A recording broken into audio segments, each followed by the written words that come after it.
Hey everyone, welcome back to another episode of Zip It Up Pod. Welcome back from a very emotional week. Emotional weekend from Charlotte Motor Speedway, Memorial Day weekend. There was a lot going on, a lot of weather, but one thing really stood over the entire weekend, and that's what I want to begin this episode by reflecting on. So, uh, just as I get started, everything that I say on this episode about Kyle Busch, I hope it comes across articulated correctly. I don't want to come across as distasteful or disrespectful at all. I don't think I will. There are other podcasts that have already been released this week, and each of those will give good insights from people that are well connected to Kyle Busch personally.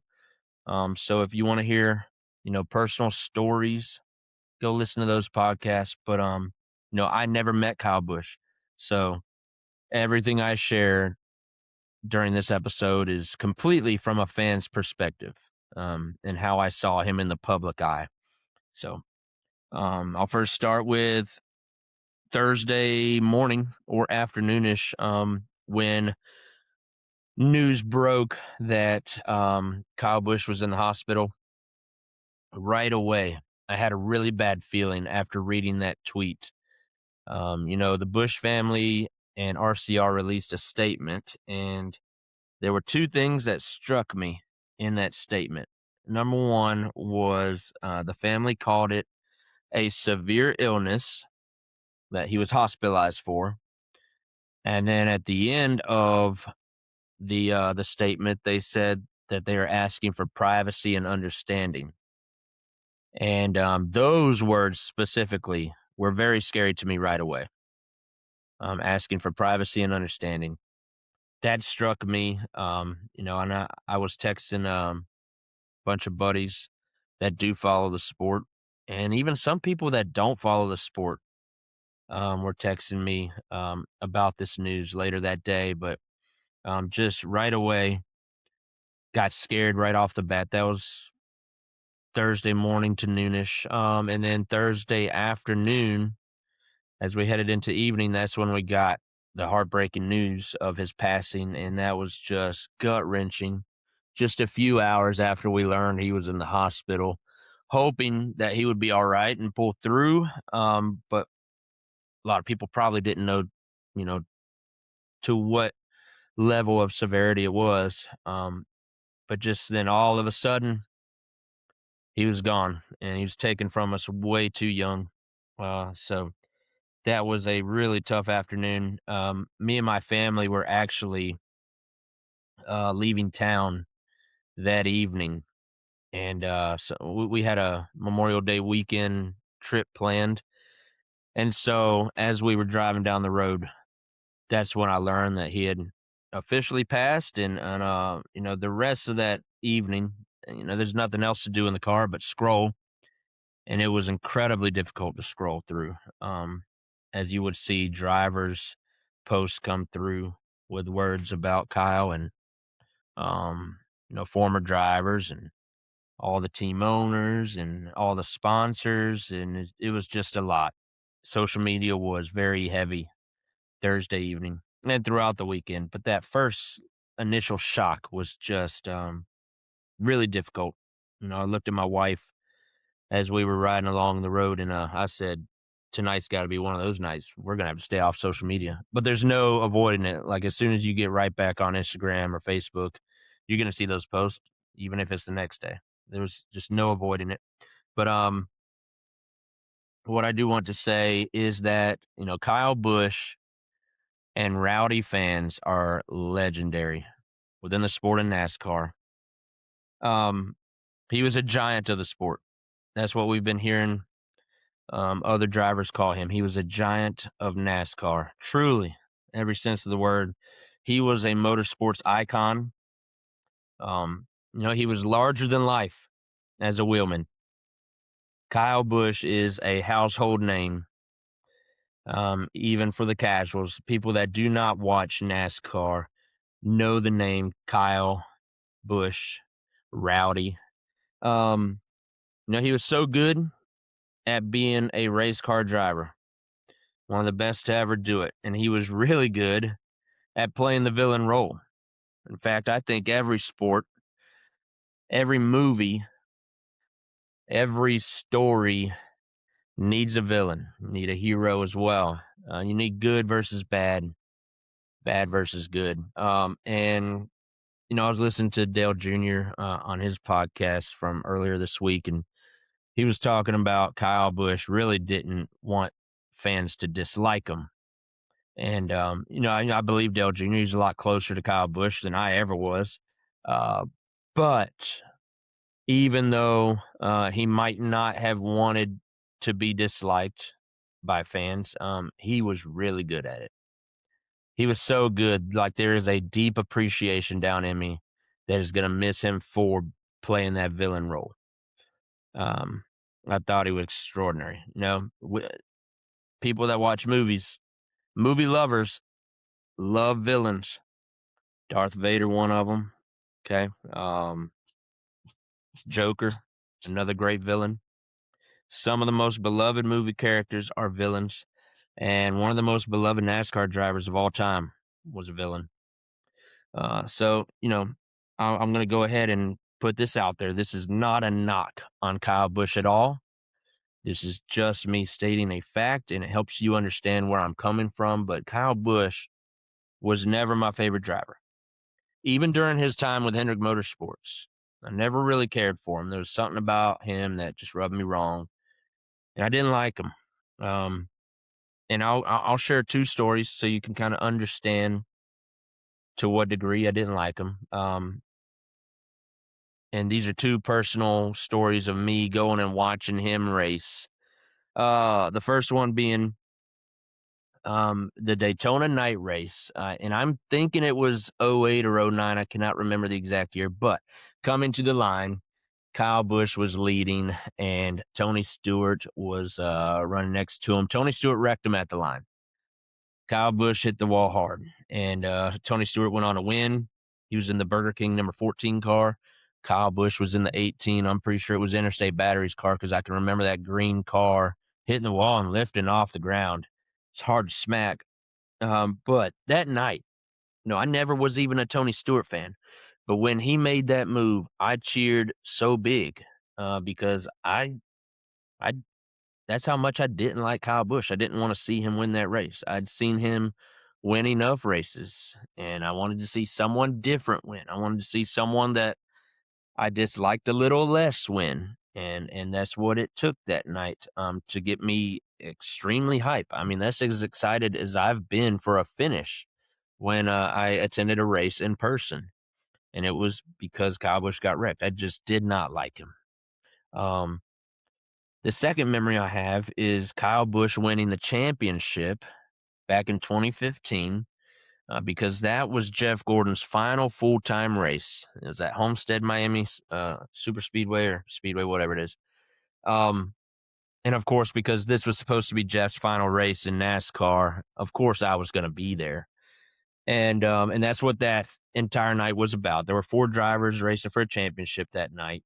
Jeff and Kyle were 2 of them. And when that race ended, we got the special ticket where you were able to go down onto the track and celebrate with the champion, no matter who it was. And because there was a possibility it could have been Jeff, we got that ticket package so that we could go down there. So as soon as the race is over, we're headed downstairs and we're waiting for the track to get everything set up. And so we're not quite on the track yet, but we're just waiting in a big group of people so that they will open the gate for us to go onto the track and celebrate Kyle Busch's victory, his championship. And that's when the emotions started hitting me that night that I just saw my hero Jeff Gordon race for the final time. I didn't know he was going to fill in the following year in the '88 car. So at the time, I just saw the last race of Jeff Gordon's career, and I was just overcome with emotions because I watched him my whole life. And but what was so special, not at the time, but looking back on it, that night was Kyle Busch's first championship. Um, and to me, it kind of felt like a passing of the guard. Jeff Gordon passing on to Kyle Busch, and because he was that great, he was Jeff Gordon type of good. I'm going to get into that in a few minutes of what I think about Kyle Busch's career. It's incredible. He's one of the best to ever drive a car, a vehicle, any kind of stock car. He's one of the best to ever do it. And that championship win for him felt like Jeff passing the guard to Kyle Busch, leaving the sport in his hands. Um, and so, ever since then, I have grown an appreciation for Rowdy just slowly over time. And a lot of that is probably due to him winning less and less. And when that happens with drivers, and after they've been around for a long time, you just grow an appreciation for them. And that certainly happened with Kyle. And it definitely happened because I'm a Chevy guy, and he moved from Toyota to Chevy a few years ago when he joined RCR. And so I've just felt like he's part of our team when we go to the super speedways. Um, and there's definitely been an appreciation there recently. But above all else, Kyle Busch was an absolute winner. He was a winning machine, by the way. He won more races than anyone else across the top 3 national series. Nobody can say they won as much as Kyle Busch. So I did become a big fan of him off of the racetrack. Just seeing the type of person he is to the public eye. Of course, I did not know him very well, but I really liked who he was off the racetrack. When he was on the racetrack, he's one of my favorite people to root against. But off the racetrack, I really liked him. I think he was a really good guy. And right around the time, I think this my appreciation really deepened for him. Right around the time that he became like a family man. This is what won me over for him. So several years ago, me and my wife were watching a show. I think it was on USA. And it was called Racing Wives. I think that's the name of it. I hope I got that right. And anyway, he and his wife Samantha were featured on the show, along with other couples within NASCAR. And so we really like several of the drivers and their wives that were in that show. You got to learn about them and see their lifestyle a little bit. And after watching that show and after seeing he and Samantha over the past decade or so, really seemed like Samantha made him a better man. And I really liked the version of Kyle that I saw publicly off the track for this past decade. So,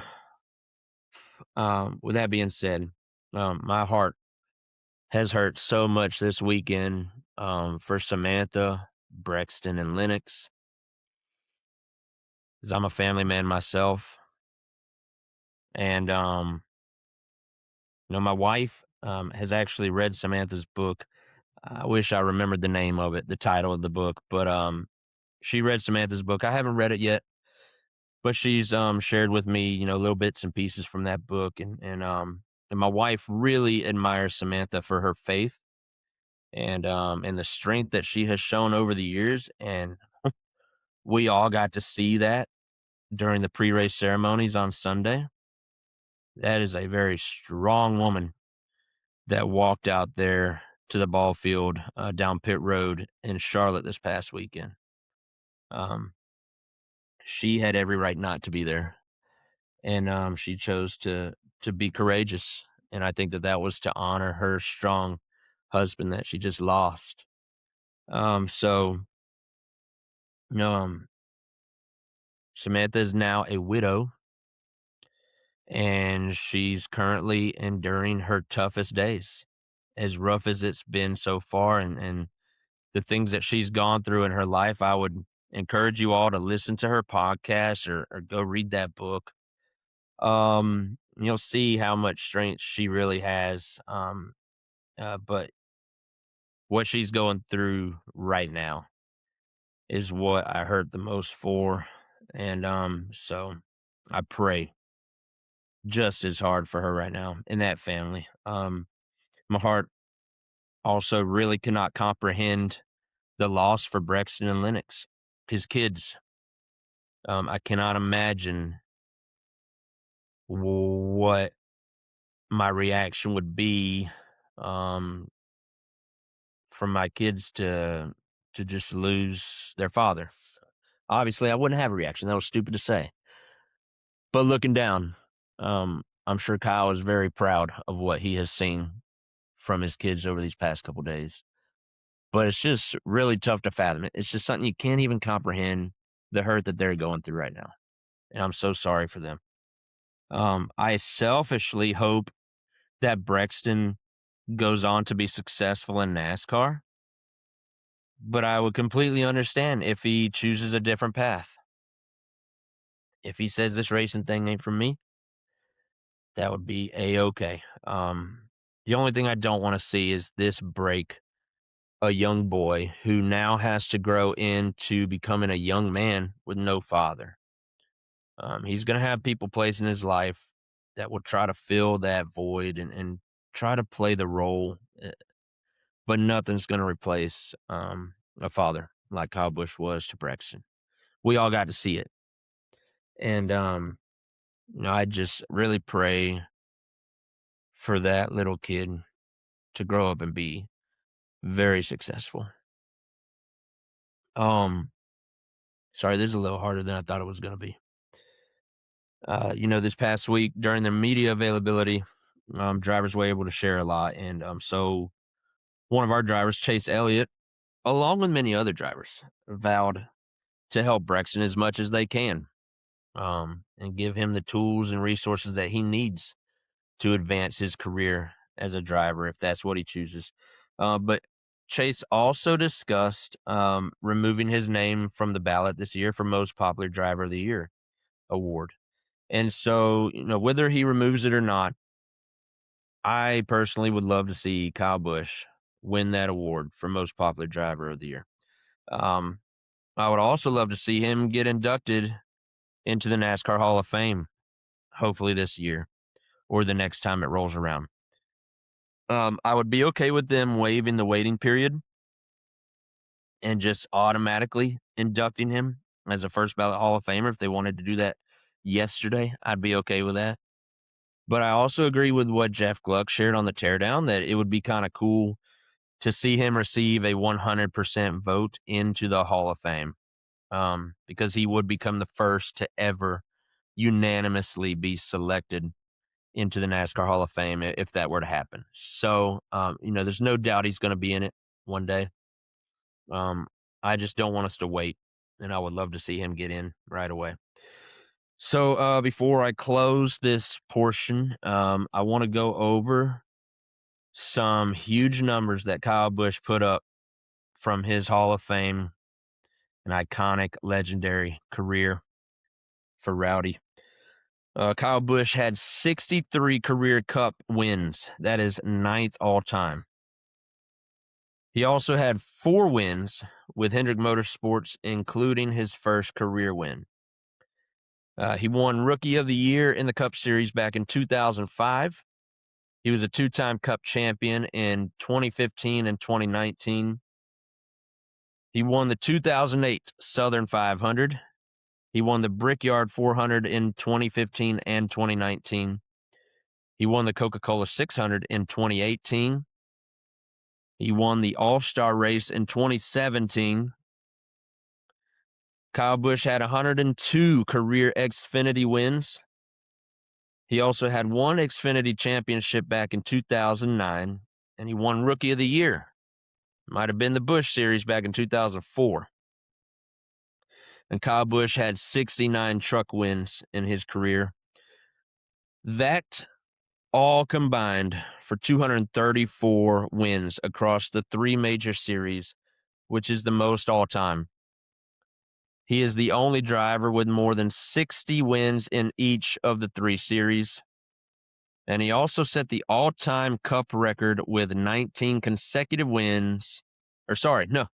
He also set the all-time record with 19 consecutive seasons with a Cup Series win.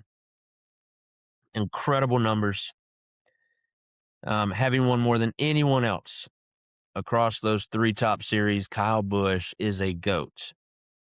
He's a Hall of Famer. He is a lock as one of the pioneers and drivers that built this sport and carried it along for the next generation. Hopefully we get to see Brexton continue that. But my one last thing is that my initial reaction also felt like this was us losing Kobe Bryant. We lost our Kobe Bryant, and I'm not trying to compare the two. It's just a feeling. It felt like the NBA and the world when we lost Kobe Bryant was eerily similar to losing Kyle Busch this past weekend because it was so sudden. It came out of nowhere, happened out of the blue. Another parallel between the two is they were both the ultimate competitor. Nobody wanted to win more than Kyle Busch. So, the reality of life stops us in our tracks, right where we were on Thursday evening. And I hope that our reflection of these legends, I hope that it should make us better people moving forward. And so with that being said, we are going to raise our drinks tonight and get this episode underway. This drink, this episode, this week, this is for Kyle Busch. Rowdy forever. Or forever rowdy. I wasn't quite sure how that was going to come out. Like I said, I've been emotional all week. Every time I've looked at a clip from that pre-race coverage, I can't help but get choked up. And so I'm glad that y'all are listening still and got to let me, get my emotions out. I appreciate all of you for listening to that. And with that being said, though, we're going to jump in to our quick recap from the Coke 600. And so I knew we were going to spend some time on that.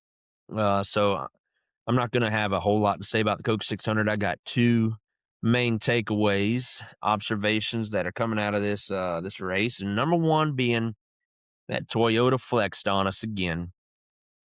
They didn't get the win, but boy, they were sure in control. And they flexed the most muscle, as we've seen most of the year already.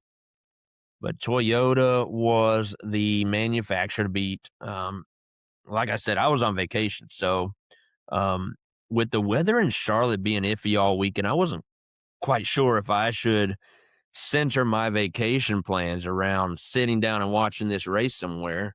I was just out and about on our vacation. I think we were playing mini golf and doing dinner and stuff, and I was just kind of hoping that the rain would delay it into the evening so that we could get back to the hotel and finish the race. And I mean, by the time we got home, we got to see like the last 20 laps, and really that was the last 20 laps that were run. There should have been about 25 more or so after that, but that's besides the point. When I was out and about with my family, keeping up and checking on the race, Toyota was heavy at the front of the pack.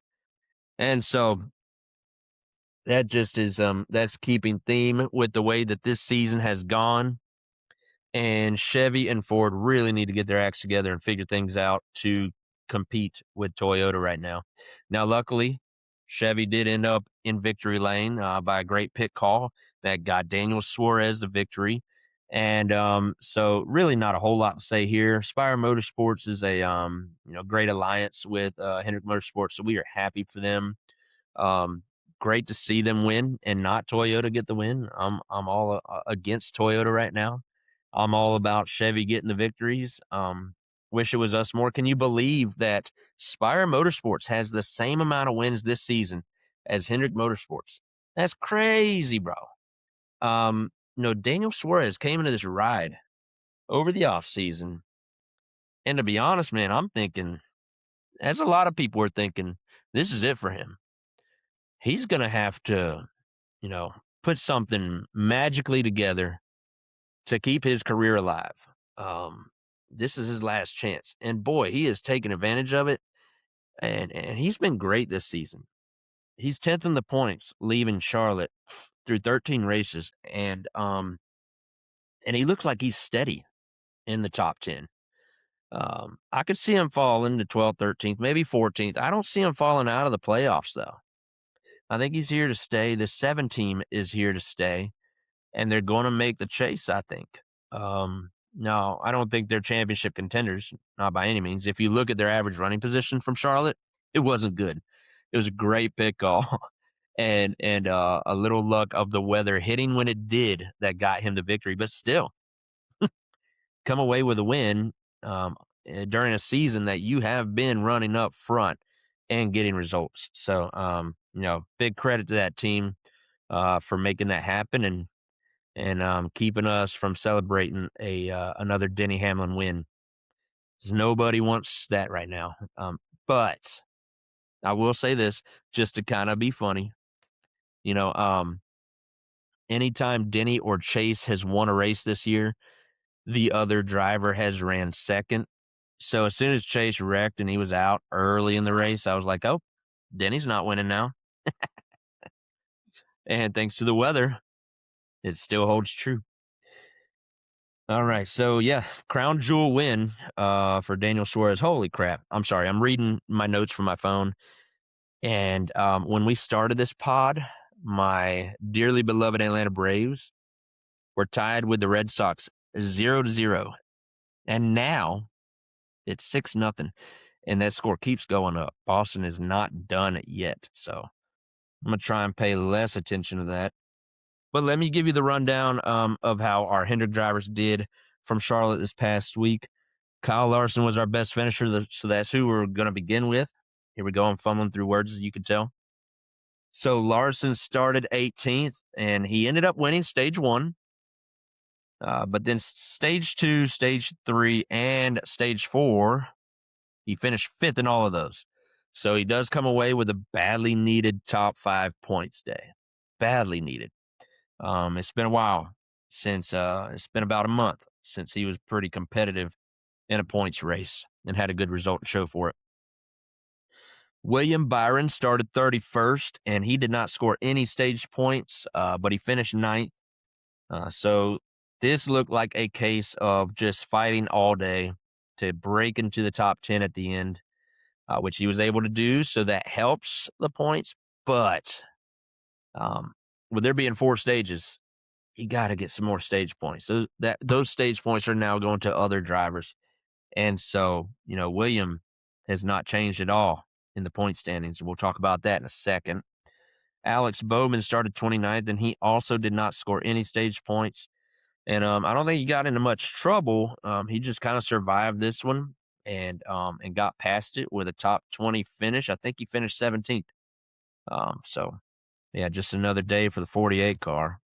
And then Chase Elliott started 16th, and he also didn't score any stage points. He wrecked early in this race, ended up finishing 37th, down 284 laps, which is that's bad. He did it on his own, too, spun out on his own, so hurt himself. Can't even blame anybody else. And that's on a big points day, with this being the only race to give out stage points. On 3 different occasions, and then your finishing position obviously was 37th. Bad day.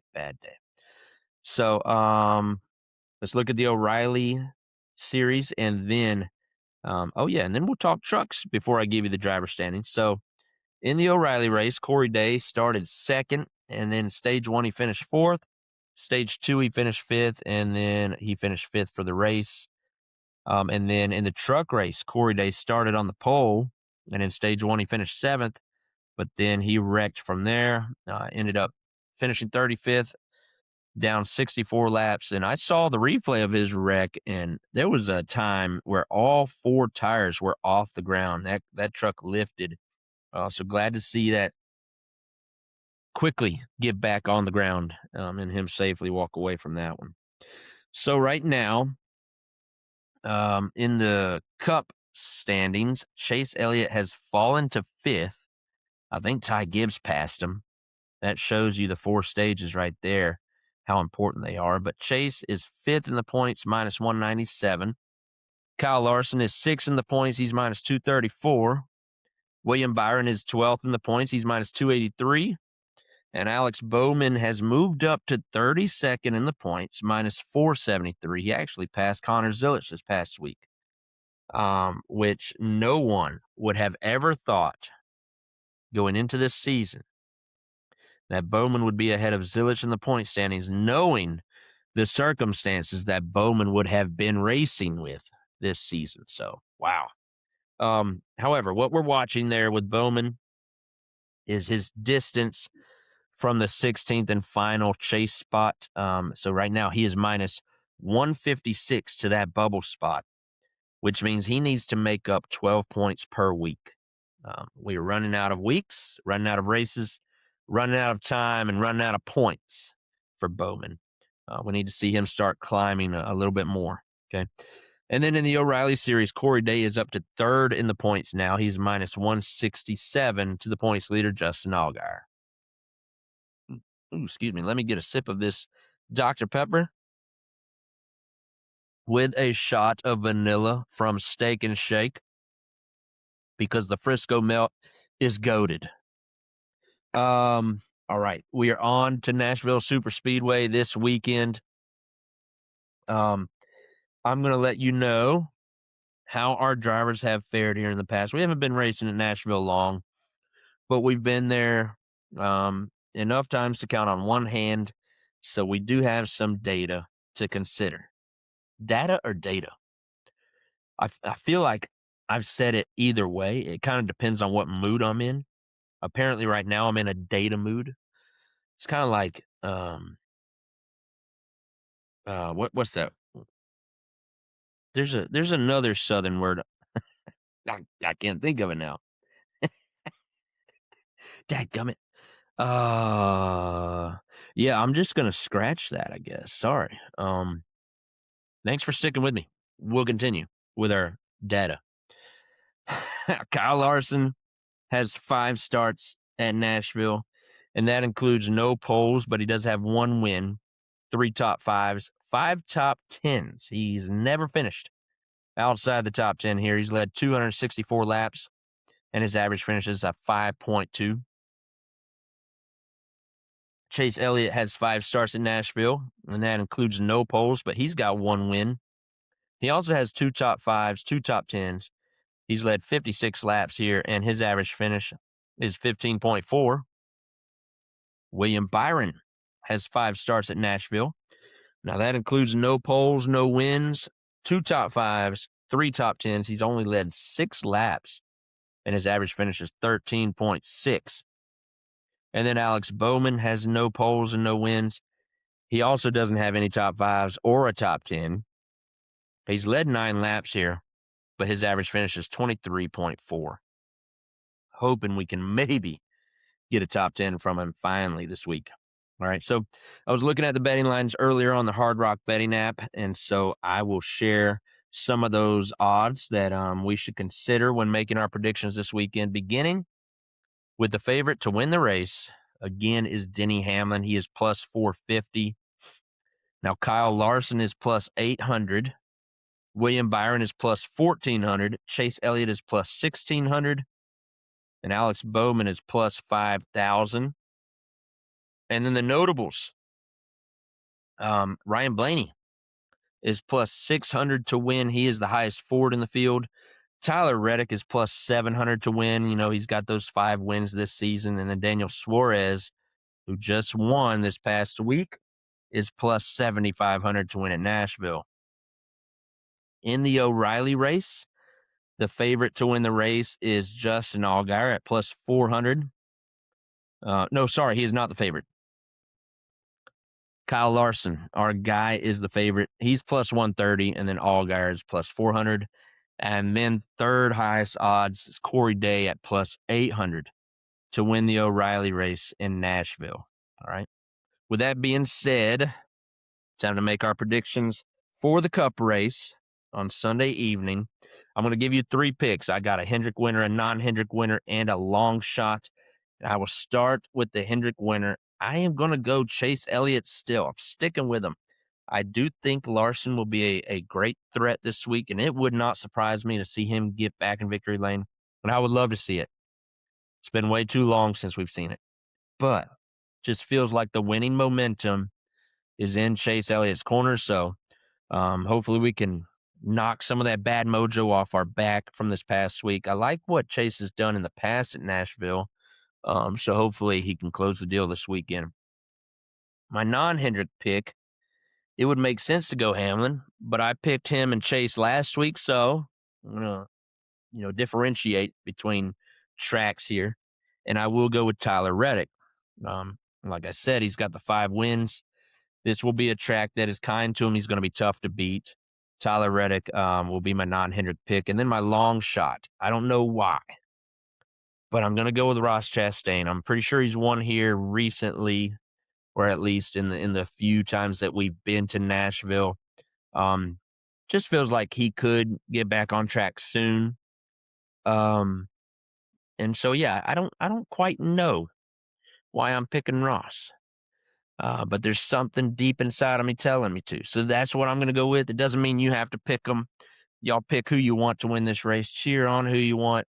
But those are my 3 predictions for the Cup Series race in Nashville. And with that being said, let me give you the schedule, and then this episode will be toast.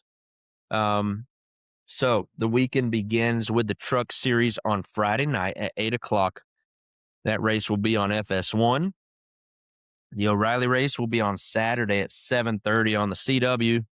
And then the Cup race is on Sunday evening at 7 o'clock on Prime Video. And there you have it, folks. Again, I know it's a very emotional week that we've all experienced. And so kind of a somber mood throughout this entire podcast.